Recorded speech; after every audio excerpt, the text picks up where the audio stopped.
का स्वागत करते हैं, सम्मान करते हैं। भाई चंद्रशेखर जी गुरु महाराज के दरबार में मत्था टेक।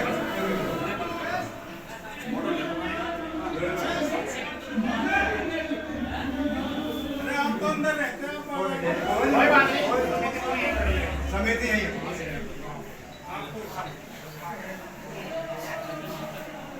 हम परम आदरणीय हैं भाई चंद्रशेखर जी से और विनय रतन जी से और हमारे गोकलपुर विधानसभा के प्रत्याशी श्री अरविंद कटकवाल जी से निवेदन करते हैं कि थोड़ी देर के लिए आप यहीं उपस्थित रहें और मंदिर समिति आपका स्वागत करती है।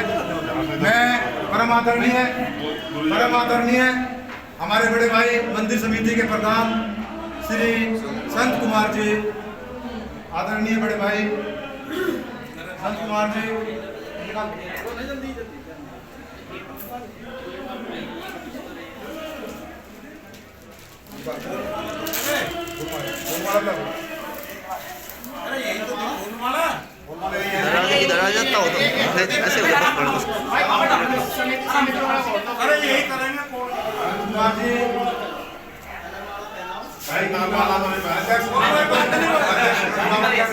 और चादर उठाकर उनका सम्मान करते हैं। आप गृहस्थाइयों से समाज हमारा और रविदास समाज इनका स्वागत कर रहा है।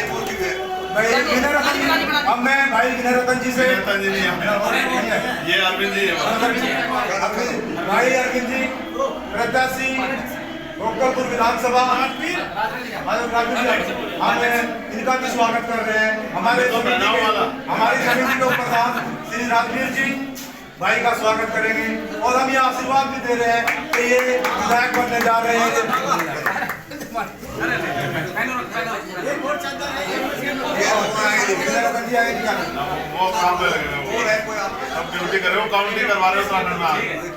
ठीक है, मैं जाऊँ। ठीक है, लास्ट मेरे सिर पे हाथ रखो पहले।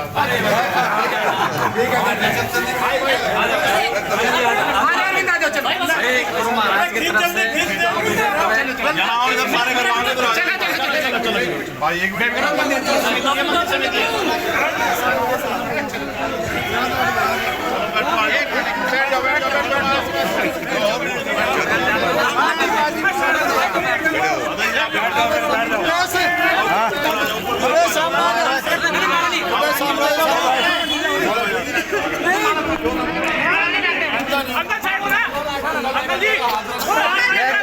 साइड हो जाओ थोड़ा सा, ये तो साइड तो हो जाओ।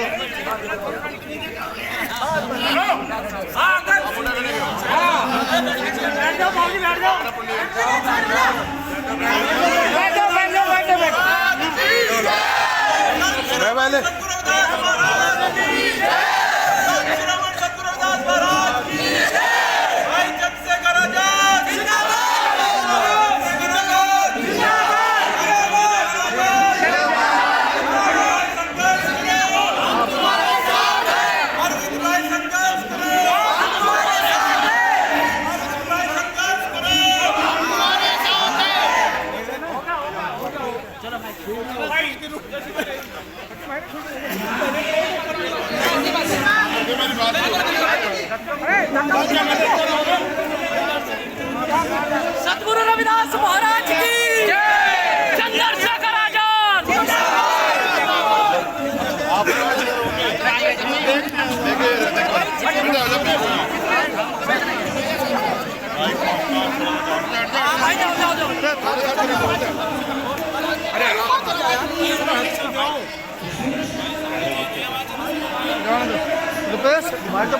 फोटो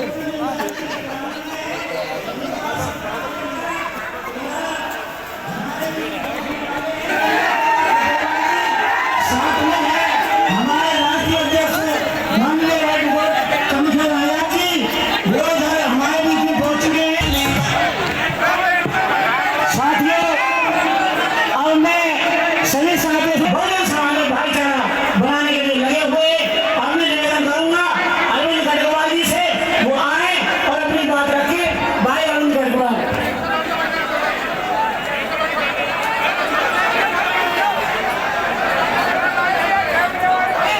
से मेरा अनुरोध है, व्यवस्था बनाए रखें। मेरे प्यारे नौजवान साथियों व्यवस्था बनाए रखें।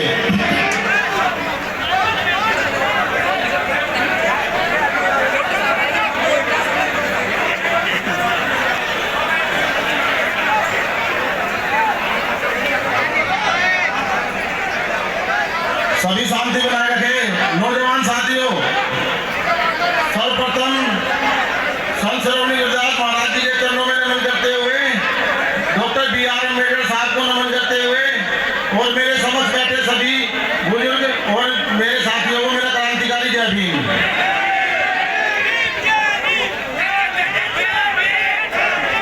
मैं सिर्फ आपसे एक ही बात कहूंगा, चुनाव चल रहा है और आप सहयोग दे रहे हो। जो काम हम पहले करते थे, चुनाव हार या जीते वो बात का विषय है। हम एक साथ रहेंगे और समाज का काम करेंगे आपके साथ मिलकर। जय गुरुदेव, जय भीम।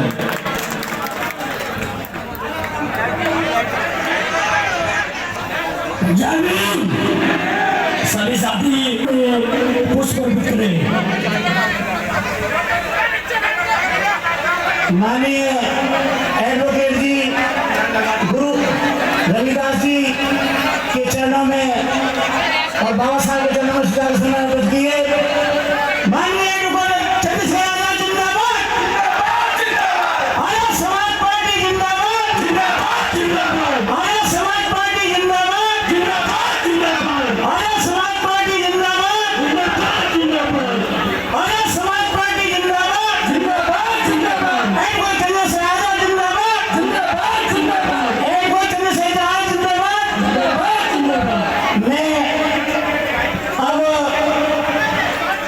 सभी साथियों निवेदन करना चाहता हूँ माननीय राष्ट्रीय अध्यक्ष जी को कि यहाँ दिल्ली प्रदेश में हमारे समाज को खड़ा है। लुटेरे लीडरों की बीमारी देखी नहीं जाती, हमारी तंग बस्ती भूखमरी देखी नहीं जाती। हम तो देखते हैं इनकी पिंडों को देख नजर से, इनसे हमारी झोपड़ी देखी नहीं जाती। निवेदन करूंगा राष्ट्रीय अध्यक्ष चंद्रशेखर आजाद जी का, वो आए और बड़ी गर्मजोशी से उनका स्वागत किया है, अपने ख्यालात से लोगों को अवगत कराएं और हमें दिशा निर्देश दें।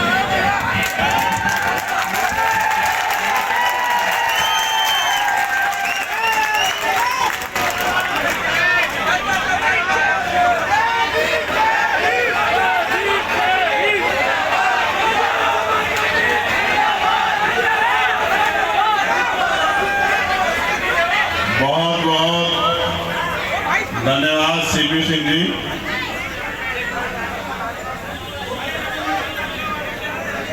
किसका मेरा स्वागत, किसका स्वागत? बैठ जाओ लो, आप बैठ जाओ, अब तो छोड़ दो। इधर भी इतना ही जोश है, ऊपर वालों में भी जो इधर बैठे हैं ना, जो इनको उम्र मत देखना इनकी, इनमें भी इतना जोश है जो इधर बैठे हैं जितना जोश आप में।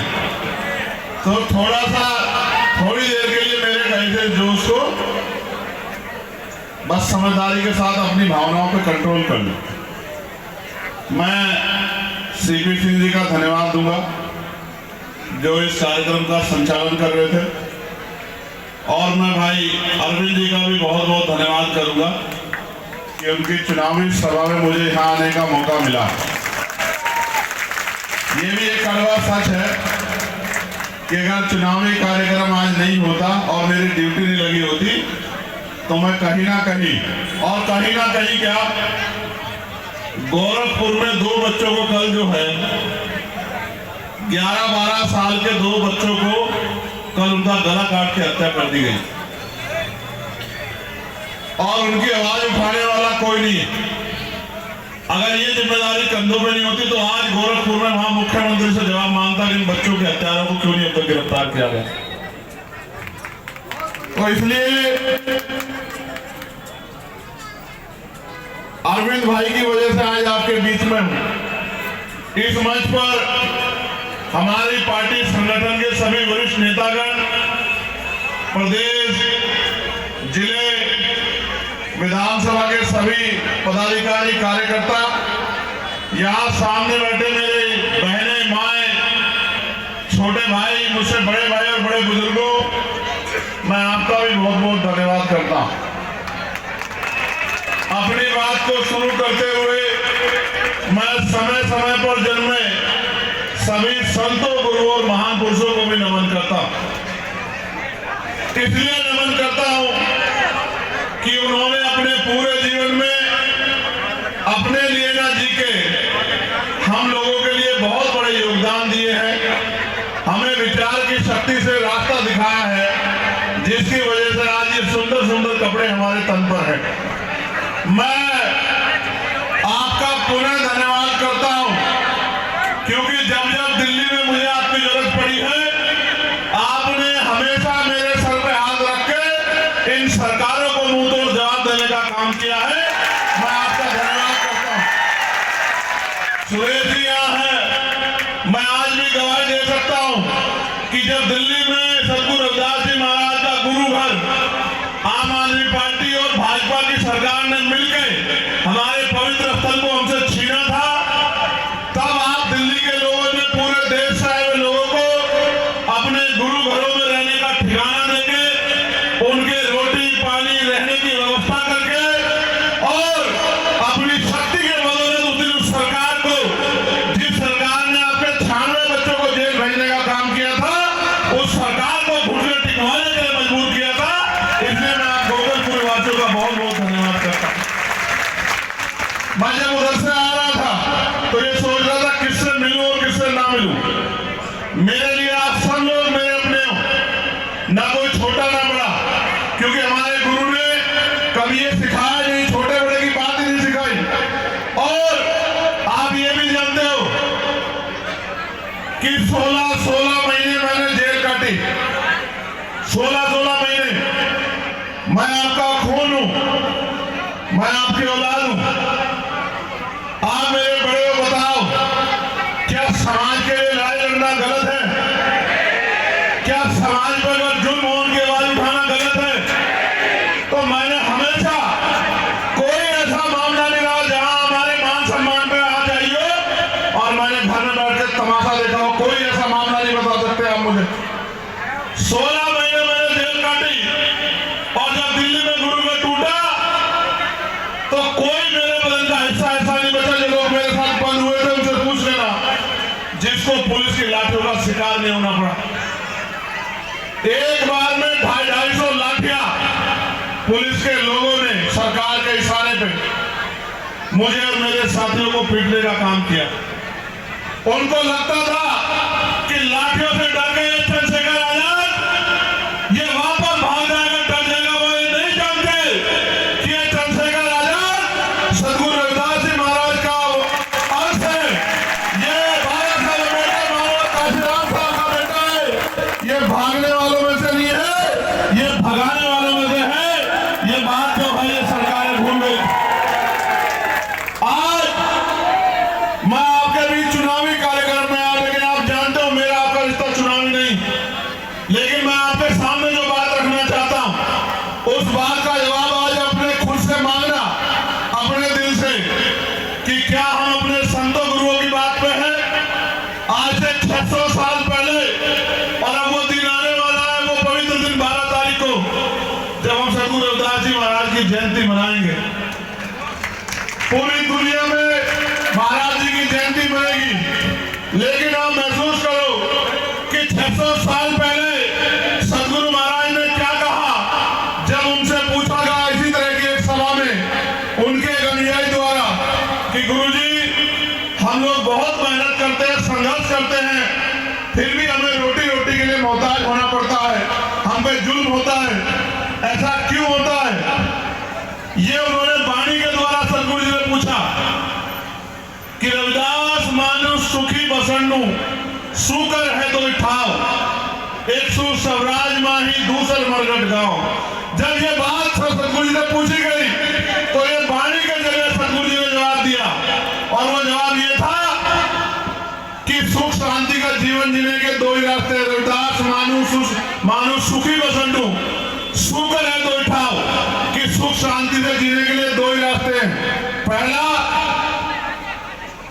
राज स्वराज माही अपना राज लाओ, और दूसरा मरगट गांव यानी कि शमशान घाट कब्रिस्तान में, यानी कि जीते जी मिलेगा राज में सुख शांति और मरने के बाद मिलेगी शमशान घाट में कब्रिस्तान में। ये बात 600 साल पहले आप किसी संत से, हमारे किसी गुरु से पूछ लेना, वो आपको बता देंगे 600 साल पहले गुरु जी आपको कह के गए कि राज लाओ। फिर उन्होंने ये भी कहा कि राज कैसा, राज तो अभी भी है। जैसे दिल्ली में केजरीवाल जी का राज है, केंद्र में मोदी जी का राज है, राज तो अभी भी है।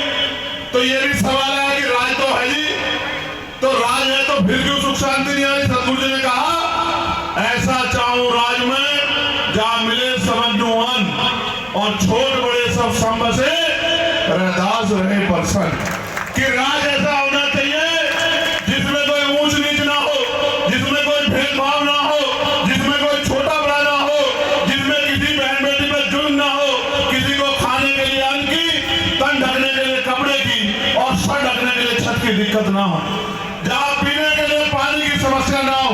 तो ये जो राज आज का है, ये सदगुरु महाराज का राज नहीं है। उनका राज तो बेगमपुरा राज था। बेगम का मतलब होता है बिना गम का राज, जहां किसी की जिंदगी में कोई गम ना हो। ऐसे राज की कल्पना की थी। आज बताओ, मैं तो दिल्ली घूम रहा हूं, मैं बौराड़ी गया, मैं त्रिलोकपुरी गया, मैं सीमापुरी गया, मैं शाहदरा गया, सीलमपुर गया। तो मैं देखता हूं जहां मैं पार्लियामेंट में जाता हूं, वो दिल्ली तो कहीं और है। वो दिल्ली तो ऐसी है कि सड़क पर रख के भोजन कर लो। और ये दिल्ली कौन सी दिल्ली है जहां नालियां, गड्ढे, गंदगी, सफाई की व्यवस्था नहीं है, पीने के लिए पानी की व्यवस्था नहीं है, जहां लोग झुग्गी झोपड़ियों में अपने और अपने बच्चों के सम्मान की रक्षा मुश्किल से करते हुए जी रहे हैं। तो मुझे लगा ये दिल्ली वो दिल्ली है जिसमें हमारे लोग रहते हैं, और वो दिल्ली है जिसमें पैसे वाले लोग रहते हैं, जिसमें सरकार के लोग रहते हैं। अगर आप लोगों ने संघर्ष नहीं किया होता, बाबा साहब अम्बेडकर के रास्ते में नहीं चले होते, तो आज ये गुरु घर का निर्माण आप लोग नहीं कर पाते। और आप जानते हो इस गुरु घर का निर्माण किसी और ने नहीं, आपने अपनी मेहनत की कमाई से किया। मैं जानता हूं इस बात को, मैं आपके स्वाभिमान की शक्ति को जानता हूं।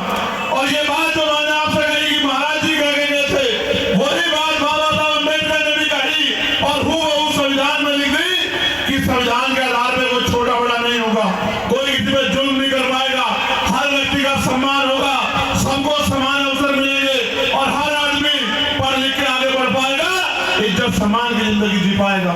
और बाबा साहब ने क्या कहा, राजनीति में हिस्सेदारी नहीं करोगे तो उसका सबसे बड़ा दंड ये होगा कि अयोग्य लोग आपके ऊपर शासन करेंगे। बाबा साहब ने यह भी कहा कि political power is the master key, it is the master key by which can you open each and every door for your success. Baba Saheb ने कहा कि राजनीतिक शक्ति वो सुनहरी चाबी है जिसके जरिए आप अपनी सारी समस्याओं का हल निकाल सकते हो। मैं आपको लगातार कहता आ रहा हूं कि आपने शक्ति किसी और के हाथ में दे रखी है, और आप चंद्रशेखर आजाद की तरफ उम्मीद लगा के देखते हो कि चंद्रशेखर आजाद आपकी समस्याओं का हल कर दे। मैं आपको गारंटी से कहता हूं, एक मौका आप चंद्रशेखर आजाद को दे के देखो, फिर आप बताना आपकी समस्याओं का हल होता है नहीं होता है, कि आपका हाथ किसके आगे फैलता है, फिर आप मुझसे सवाल करना। मैं तो पार्लियामेंट में हूं, आप जानते हो दिल्ली के मेरे लोगों, क्या बताओ मुझसे ज्यादा कोई लड़ता है गरीबों के लिए पार्लियामेंट में? क्या कोई सवाल खड़ा करता है सरकार से? और लगातार मैं कोशिश करता हूं कि आपकी तकलीफें दूर हो, लेकिन आप सोचो ये तब हालात है जब शक्ति उनके पास है। एक दिन आएगा, समय करवट लेगा, क्योंकि बाबा साहब अम्बेडकर आपके उंगली में वो शक्ति लेके गए हैं, जिसे चाहो चोटी पर बिठा दो, और जिसका दिमाग खराब हो जाए उसको उठा के चोटी से जमीन पर पटक दो। ये उंगली में ताकत बाबा साहब अम्बेडकर आपके लेके गए हैं। 4 बच्चों की कुर्बानियों से आज आपके हाथ में वोट है। जब तक ये वोट है तब तक बड़े बड़े पैसे वाले, धंधा सेठ, बड़े बड़े कुर्ते वाले, बड़ी बड़ी गाड़ियों वाले, बड़े बड़े महलों वाले आपकी बस्तियों में आएंगे, आपके पैर पकड़ेंगे, आपके बराबर में बैठेंगे, आपसे भाईचारे की बात करेंगे, आपके पैर भी छुएंगे, सर में हाथ भी रखवाएंगे, वादे भी करेंगे। वो समय अगर कोई होगा तो वो चुनाव का समय होगा, और जिस दिन चुनाव खत्म हो जाएगा 5 साल उनको दूरबीन लेके ढूंढ लेना, 5 साल वो आपको दिखाई नहीं देंगे। कर रहा है और गरीब का हाथ ऐसे फैला है। और हम तो सुनते थे, गांव में हम लोग सुनते थे, देख जी संत कुमार जी बैठे थे जी, हमारे गांव में हम सुनते थे कि पैसे वाले लोग गरीब का बेटा आगे ना बढ़ जाए तो चुनाव से 2 दिन पहले झोला लेके आते थे, झोले में पैसे होते थे। सुरेश जी गांव के ठेकेदार को पकड़ते थे, ठेकेदार को कहते थे कि जो जो वोट बेचने वाला उसके घर ले चल, मैं उसको पैसे दे दूंगा, वो वोट हमें दे दे। ये होता था नहीं होता था बताओ? मान्यवर काशीराम साहब ने इसी के खिलाफ आंदोलन चलाया था, जिसमें उन्होंने नारा दिया कि वोट की रक्षा बहन बेटियों की रक्षा की तरह करनी है और वोट को बेचना नहीं है, वोट को जिम्मेदार आदमी को सौंपना है। ये नारा मान्यवर काशीराम साहब ने उसी वोट की डकैती के ऊपर दिया था। लेकिन अब ये रात के देने वाले की जरूरत नहीं है। ये लोग बहुत समझदार हैं, ये समझ रहे हैं कि पढ़ लिख के आप समझदार हो रहे हैं, अब रात के देने में नहीं आते। अब तो दिल्ली के बड़े बड़े दफ्तरों में बैठ के मीडिया के सामने घोषणा करते हैं कि हम आपको 2500 रुपए महीना देंगे, हम आपको 3000 रुपए महीना देंगे, हम आपको 2100 रुपए महीना देंगे, हम आपको 500 रुपए का सिलेंडर देंगे, हम आपको साड़ी देंगे, कपड़ा देंगे, मिठाई देंगे, आप हमें वोट दे दो। ये वोट की खरीदारी नहीं है तो अब क्या है आप मुझे बताओ? ये वोट की खरीदारी है और ये खरीदारी इसलिए है क्योंकि जिस दिन आपने अपनी वोट की शक्ति को समझ लिया और वोट आप अपने बाबा साहब अम्बेडकर के विचार वाले व्यक्ति को देने लगे, उस दिन के बाद आपको किसी दफ्तर में नहीं जाना पड़ेगा। आप पता करा के देखना, मेरी लोकसभा में अभी एक गांव में कीचड़ हो रहा था जी, कीचड़ हो रहा था। बच्चों ने मुझे मैसेज किया कि सांसद जी हम स्कूल जाते हैं, बाबा साहब ने कहा था कि शिक्षा श्रेणी का वो दूध जो पिएगा दहाड़ेगा। हम बाबा साहब की बात मान के स्कूल जाते हैं, हमारे परिवार के लोग भूखे प्यासे रह के एक एक पैसा जोड़ के हमें स्कूल भेजते हैं। हम वर्दी पहन के जाते हैं, लेकिन जब कीचड़ से निकल के जाते हैं तो स्कूल में जाते जाते ऐसे हो जाते हैं जैसे खेत से आ रहे हो। और जब हम स्कूल में बैठते हैं तो गंदगी हमारे पैरों में कपड़ों में लगी होती है तो हम पढ़ भी नहीं पाते। मैंने अधिकारियों को कहा कि भाई आप लोग क्यों नहीं ध्यान देते?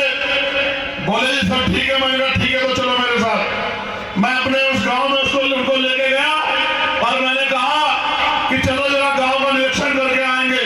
और जब उस गाले से मैंने उनको निकाला, इतने गाले से, तो एक दूसरे से कहने लगे, क्योंकि अधिकारी भी समझदार हैं, कि क्यों नहीं बनी ये सड़क, सांसद जी नाराज हो रहे हैं, क्यों नहीं ध्यान दिया गया, इतने बुरे हाल है, गांव में समस्या है, क्यों नहीं ध्यान दिया गया।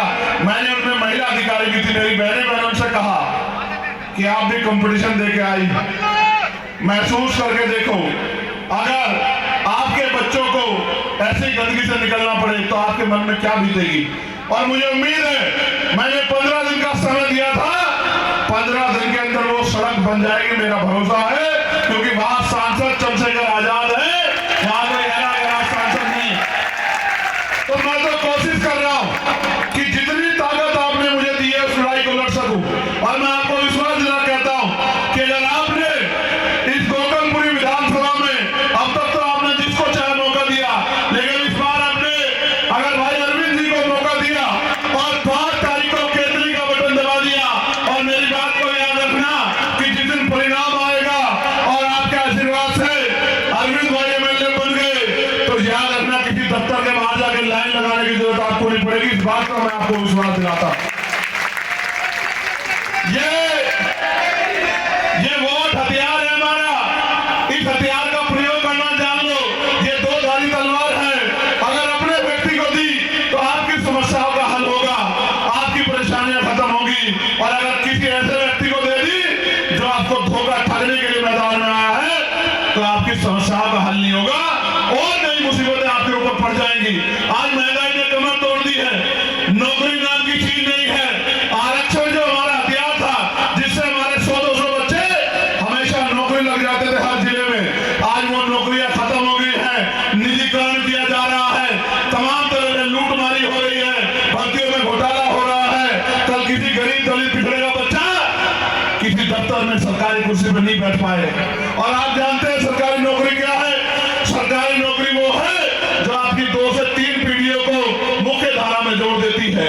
और जो लोग सरकारी नौकरी में गरीब लोग हैं, व्यापार नहीं कर सकते, समय पर लोन नहीं मिलता, उसके बाद 400 रुपए 500 रुपए की मजदूरी करके आप 10 साल में घर का निर्माण नहीं कर सकते। आज महंगाई के हाल है, एक गाड़ी नहीं खरीद सकते आप, तो आप ये बताओ कैसे मुख्य धारा में आओगे?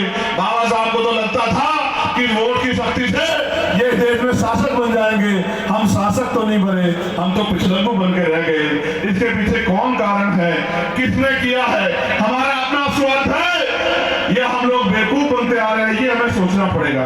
मैं तो आपसे इस धरती में खड़े होकर कह सकता हूँ, ये हमारा पवित्र स्थल है, गोकुलपुरी के मेरे प्यार के लोगों, मैं आपको जिम्मेदारी से कह रहा हूँ, चंद्रशेखर आजाद मिट तो सकता है लेकिन झुक नहीं सकता। मेरी बात को आप याद रखें, चंद्रशेखर आजाद घर तो बैठ सकता है लेकिन आपके सम्मान स्वाभिमान, आपके अधिकारों से समझौता नहीं कर सकता किसी तरह का। मैं आपके का असल खून हूं, मैं आपको ये कहने आया हूं, मैं आपसे मदद मांगने आया हूं। आपने हमेशा मेरी इज्जत रखी है, एक बार मुझे वोट की शक्ति को भी दे दो, फिर आप देखना कि चंद्रशेखर आजाद और अरविंद भाई, महेश जी सब लोग, हम लोग मिलके किस तरह से गोकुलपुरी को ऐसी विधानसभा बना देते हैं कि सारे विधायक आगे यहाँ देखा करेंगे और हर क्षेत्र की जनता ये कहा करेगी कि हमें तो उसी पार्टी का विधायक बनाना है जिस पार्टी का विधायक गोकुलपुरी विधानसभा में है, क्योंकि इतना काम उस व्यक्ति ने कराया है जितना काम 50 साल में सरकारें नहीं करा पाई। मैं आपसे हाथ जोड़ के ये प्रार्थना करता हूं कि आप इस लड़ाई में हमारी मदद करना, और मैं आपको भी कहना चाहता हूं कि ये आप ध्यान रख लो, अभी अभी आप पे हथियार है, आने वाले समय में सरकार कभी ईवीएम के जरिए और कभी और तरीकों के जरिए इस हथियार को भी हमारे छीनना चाहती है। हमें समझदारी दिखानी पड़ेगी, और नौजवानों को मैं कहूंगा बहुत जोश है उनके अंदर, इस जोश को 6 दिन फील्ड में लगाओ, घर घर तक पहुंचो, चुनाव चिन्ह पहुंचाओ, अपनी बात पहुंचाओ, अपील करो लोगों से, और जिस दिन वोट पड़ेगा बूथ की जिम्मेदारी उठाना, एक एक वोट पोलिंग परसेंटेज कराना, पूरा 100%, एक एक वोट को बूथ तक लेके आना, और जब आपका बैलेट की मशीन बंद हो जाए फॉर्म 17C लेके तब आके घर में सोना, और फिर 8 तारीख को सुबह सुबह जाकर एजेंट बन के और एक एक वोट की गिनती करवाना, अपनी वोट की चोरी मत होने देना।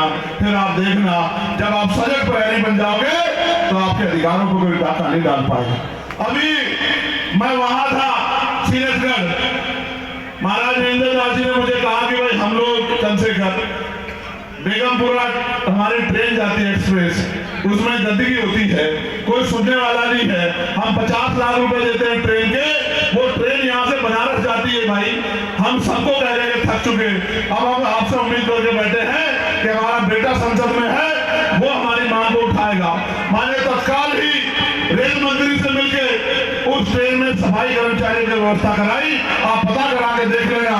महाराज जी ने मुझसे कहा, जब मैंने कहा कि महाराज जी आपने जो आदेश दिया था वो पूरा हो गया, महाराज जी ने कहा मैं तो जानता हूं राज होगा तो काज होंगे, अभी तो हमारा एक बच्चा गया है, जिस दिन हमारे बच्चों की संख्या वहां सैकड़ों में होगी उस दिन किसी काम के लिए हमें हाथ नहीं फैलाना पड़ेगा, हम इधर कहा करेंगे, हमारा काम हो जाया करेगा। मैं आपसे बस यही कहना चाहता हूं, मेरे जाने के बाद पैसे वाले लोग आएंगे, बड़े बड़े कुर्ते वाले लोग आएंगे, कोई ये कहेगा ये फ्री कर दूंगा, कोई कहेगा वो फ्री कर दूंगा। मैं कह रहा हूं एक मौका आप चंद्रशेखर आजाद को दो, आपको फ्री की जरूरत नहीं पड़ेगी, हम लोग रोजगार पैदा करेंगे जिससे आपके घरों में पैसे आएंगे, महिलाओं के लिए रोजगार की व्यवस्था करेंगे, कुटीर उद्योग लगा के जिससे आपके घरों में काम आएगा, अपने नौजवान भाइयों को के लिए रोजगार की व्यवस्था करेंगे जिससे आपकी जेब में पैसा आएगा। जब पैसा आएगा तभी तो आप इस देश की आर्थिक व्यवस्था में योगदान कर पाओगे। मैं आपका पूरा धन्यवाद करता हूं, यहाँ की टीम का धन्यवाद करता हूं, संचालक कमेटी का धन्यवाद करता हूं। एक बार जोर से बता दो, ये देख रहे हो नहीं देख रहे हो, ये क्या है, जोर से बताओ, मेरी जोर से बताओ। नहीं जोर से बताओ, ये क्या है? ये केतली नहीं है, ये अलादीन का चिराग है। देखते हैं, देखा नहीं देखा आपने बचपन में टीवी में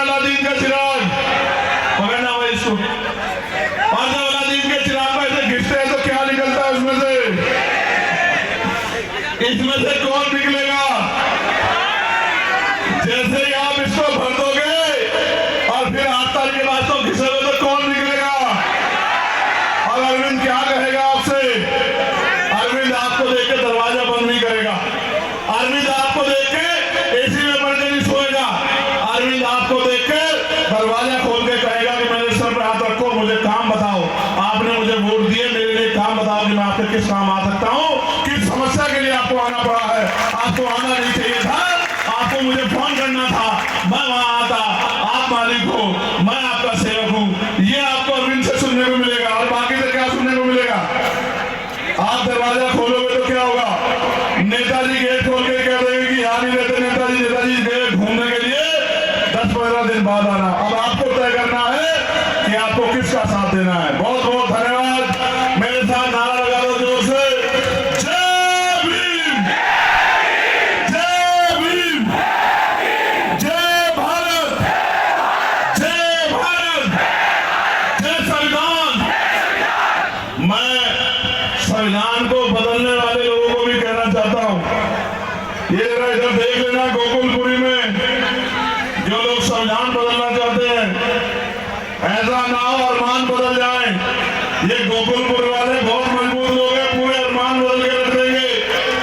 बोलिए सदगुरु रघुनाथ महाराज जी की, सदगुरु रघुनाथ शक्ति। बहुत बहुत धन्यवाद। मैं सभी संतों को पुनः धन्यवाद नमन करता हूँ। सदगुरु रविदास जी महाराज को, भगवान वाल्मीकि महाराज को, गुरु नानक देव को, संत कबीर को, और सबने आपका धन्यवाद है। हाथ लगा आशीर्वाद दे दो मुझे। दोनों हाथ उठाओ, दोनों उठा के रखो।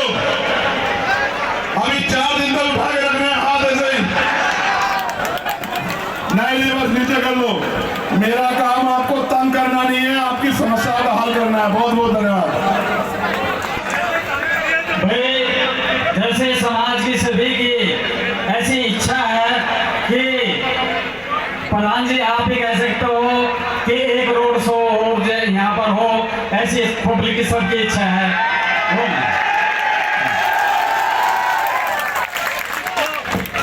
आपकी बात सर आंखों पर, तारीख बता देंगे, रोड शो होगा।